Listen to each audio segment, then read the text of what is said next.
Hello বন্ধুরা, আমি মেহেদি হাসান। স্বাগতম এনজি চ্যানেলে। আশা করি সবাই ভালো আছেন। সেদিন আমি আবার গিয়েছিলাম সেই মাজারে, যেটা আমার প্রথম ভিডিওতে দেখিয়েছিলাম। ছোটবেলা থেকেই দেখে এসেছি প্রতি বছর ফাল্গুন মাসে এখানে বিশাল আয়োজন হয়। এবছরও তার ব্যতিক্রম হয়নি। এই অনুষ্ঠান চলে 7 দিন ধরে, কিন্তু আমি ব্যস্ততার কারণে প্রথম দিন যেতে পারিনি।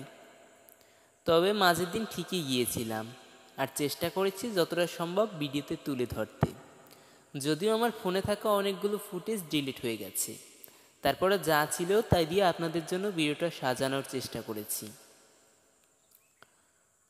মাজারে প্রবেশ করতেই দেখলাম অনেক মানুষ এসেছে। কেউ দোয়া করছে, কেউ মোমবাতি জ্বালাচ্ছে, কেউ বা নীরবে বসে আছে। তবে মাজারের কিছু লোক দেখলাম এমন কিছু করছিল যা আমাদের ধর্মের স্বীকৃতি নয়। তাই হয়তো আমাকে ভিডিও করতে দেওয়া হয়নি, কিন্তু আমি কিছু দৃশ্য দূর থেকে ধারণ করতে পেরেছি।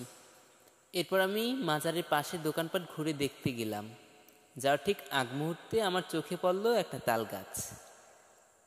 আশেপাশের লাইটের আলো গিয়ে তাল গাছের গায়ে পড়ছিল, আর সেটা এত সুন্দর লাগছিল যে আমি কিছুক্ষণ দাঁড়িয়ে সেটার সৌন্দর্য উপভোগ করলাম। তারপর দোকানগুলো ঘুরে দেখলাম নানা ধরনের জিনিস বিক্রি হচ্ছে, বাসন, খেলনা, খাবার, অনেক কিছু। বলতে গেলে অনেক দিন ধরেই ইচ্ছে ছিল নতুন একটা বাসনে ভাত খাবো। সুযোগটার হাতছাড়া করলাম না। মাত্র 40 টাকা একটা বাসন কিনে নিলাম। একসময় জালকাঠি শহরে একই বাসন দেখেছিলাম 120 টাকায়। তো এখানকার দাম এত কম দেখে মনে হলো এটাই সেরা সুযোগ। হঠাৎ আমার ভাগ্নি এসে কান্না শুরু করে দিল। ছোটদের কান্না মানেই তো একটা চাওয়া পাওয়া।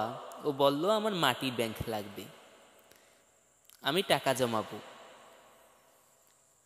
ওর এই কথা শুনে মনে হলো শিশুরাও কত সুন্দরভাবে স্বপ্ন দেখে।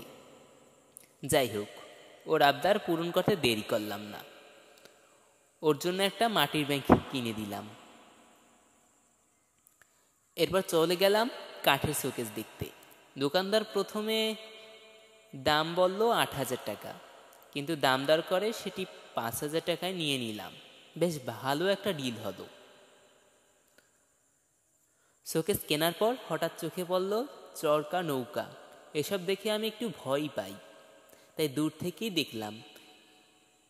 কিন্তু চোখের সামনে আবার সেই সুন্দর দৃশ্য, বিলের পাশে এক বিশাল সরিষা ক্ষেত। মনে পড়ে গেল আমার প্রথম ভিডিওর দিনটা। এটাই ছিল আজকের অভিজ্ঞতা। একদিনের মধ্যে কত কিছু দেখলাম, কত কিছু জানলাম। আশা করি আপনাদের ভালো লেগেছে। ভিডিওটা কেমন লাগলো কমেন্ট জানাতে ভুলবেন না। আর হ্যাঁ, এনজি চ্যানেল সাবস্ক্রাইব করতে ভুলবেন না যেন। পরবর্তী ভিডিওতে দেখা হবে। ততক্ষণ ভালো থাকবেন। আল্লাহ হাফেজ।